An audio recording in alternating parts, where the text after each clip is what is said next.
Welcome to the live where I answer questions from clients or people that in my school group.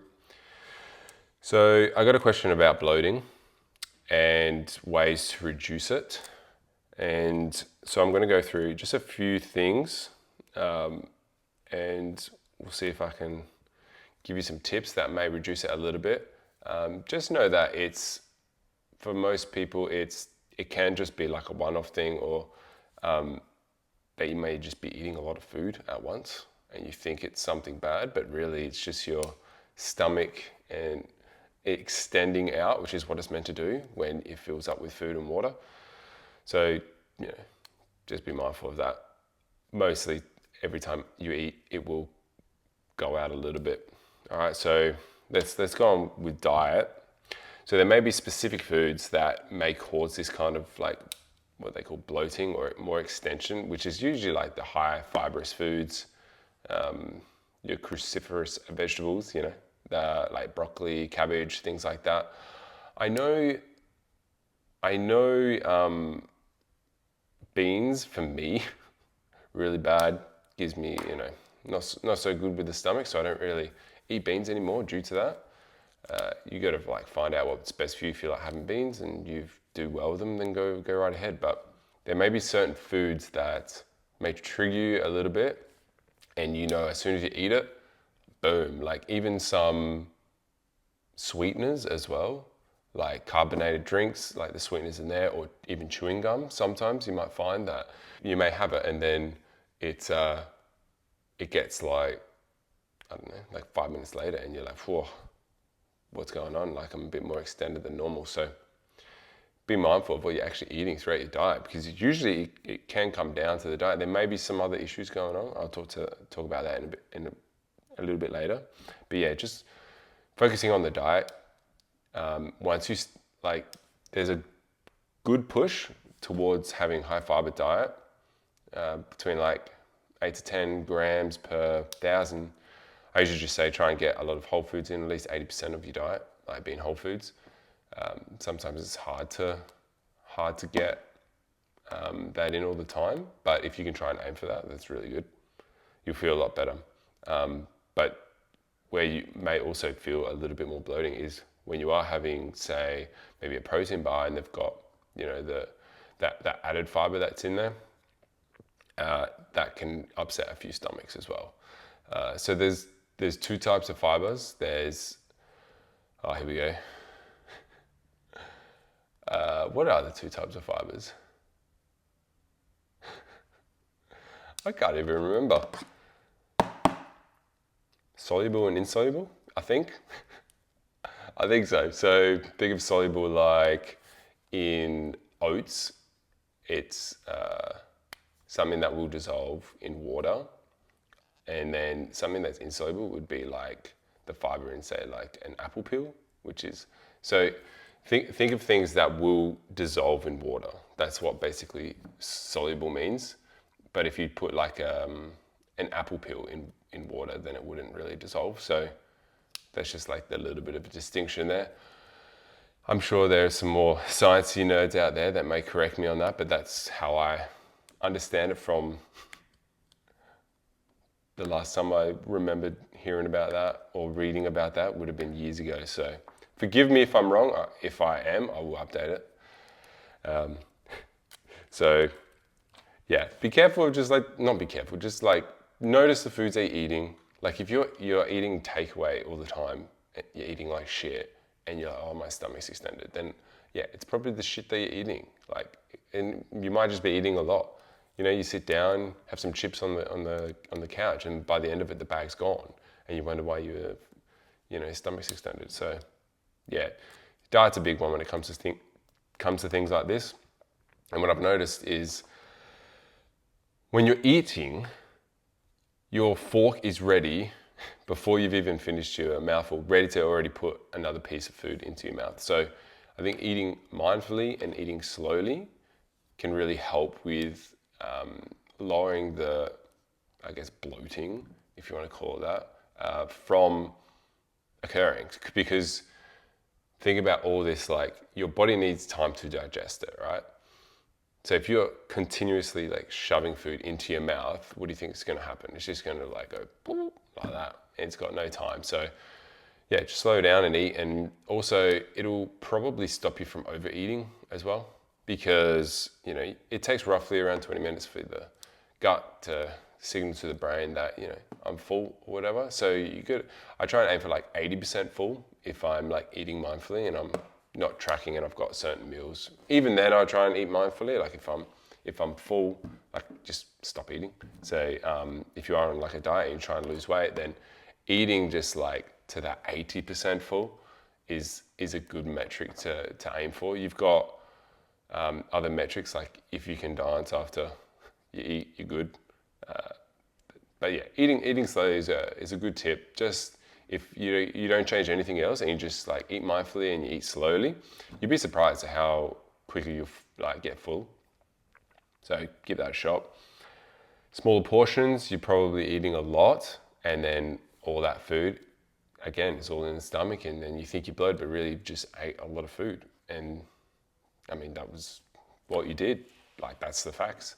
So try and get some more smaller portions, and then you might find, because I think if you may have like had this occurrence before, you go out to dinner and you have like entree, then you have the main course, then you have dessert with drinks, and then you go, oh, I'm stuffed and full, and probably bloated was maybe another word that you would have thrown in there. But say you were at home and you just like had just enough food, like you just had enough, like a good sized food, and then you were done, and you're like, you don't say anything, you just, yeah, that was good, and then you just move on. It's only when you've overate and you had massive portions where you're like, oh, and you feel sluggish, and that's when you feel bloated. So just be mindful of like when that's actually happening. Could it be that it is like a high fibrous, high heavy fat carbohydrate mix going on? That could be, yeah, it really depends on your body and that, but I find like, yeah, it could be a lot of things, but the portion size is definitely a big one. All right, I'm moving on. What I was going to get to was FODMAPs, which is, oh my gosh, it's like polyols, oligosaccharides, what's disaccharides, monosaccharides, and something else. Oh my gosh, I can't even remember.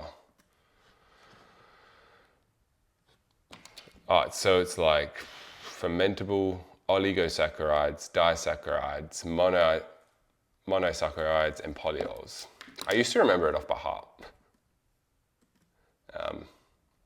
Not anymore. But yeah, so those things can really upset your stomach. So just look it up. I'm not going to go through the foods right now, but like foods you wouldn't think that would cause any issues can cause issues for people. So that's definitely something to look at. Yeah, not going to go any further into that. So just search that up. I might do a video on it. I would look it up. All right. Next thing is like some exercise and walking and that. So if you've had like a meal, so what I usually say is like have a 5 to 10 minute walk after your meal. It's a nice, easy way to get your steps in, especially if you've had like dinner with the family and it's a good time to just get out. It helps with digestion, which helps things flow a lot better when you've had a lot of food and you maybe have had a lot of bloating and stuff. So yeah, I would just go and have a nice walk, some exercise. It just helps with digestion. I probably wouldn't lift weights. That could really cause some issues.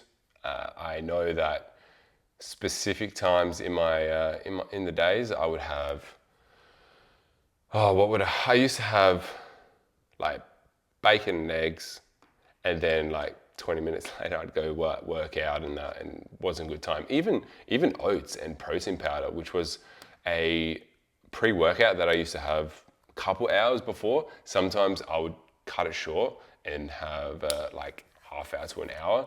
And if you're doing something like squats or deadlifts, that's stuff you can definitely feel that on the way up. So light exercise if you're going to do any kind of exercise. I think that's also why parents used to say wait half an hour to go into the water, just to let your body digest it and stuff. So checks out. Make sure you're hydrated. Now, this is a funny one because yes, you want to be hydrated, but sometimes you could drink so much water that your stomach does extend as well. So yeah, just I guess be mindful of that. That's all I have to say about that one. Another one could be stress levels. Stress is a crazy thing, and it can potentially, like, you can potentially hold some water in the old body, and so yeah, be mindful of, like, if you're very stressful, you could hold on to a lot, may think that it's bloating when really you're stressed out of your mind. I think there's a thing called the whoosh effect, which they don't really know why it occurs, but basically what it is you could be dieting for a while and you're putting your body under a lot of stress, and you know you're in a deficit, and you're like, this weight just isn't budging, and you're the consistent weight for like 1 to 2 weeks even, maybe like a small change here or there. And then all of a sudden you're like, all right, I'm just gonna relax, have a nice meal, eat out. And then the next day, the weight could just like drop a couple kilos. And that's what they call the whoosh effect. It could just be due to like lowering stress levels and everything. And then you're like, oh, I'm so glad that, I'm less stressed, and then all the water comes out. So yeah, keep a good eye out on the old stress levels. I'll probably do a video on stress levels at some point, because we all get there, and there's all types of stress. Even dieting is a stress. So yeah, if you've been dieting for a while, potentially things could happen. That is weird and beyond my scope of practice because I'm not a doctor. So that's a bit of warning. Would you call it a warning? I don't know. Just letting you know I'm not a doctor for these next few. So allergies and intolerances. So you may have an allergy to something that may be causing it. So like maybe like lactose or gluten, could be intolerant to them as well. So that is definitely a real thing. You know that if you have milk, see you later. If you know you got gluten, like celiacs, see you later. Like, done. You got to get that out. If you have like these intolerances tests, I would be very careful on paying for these tests and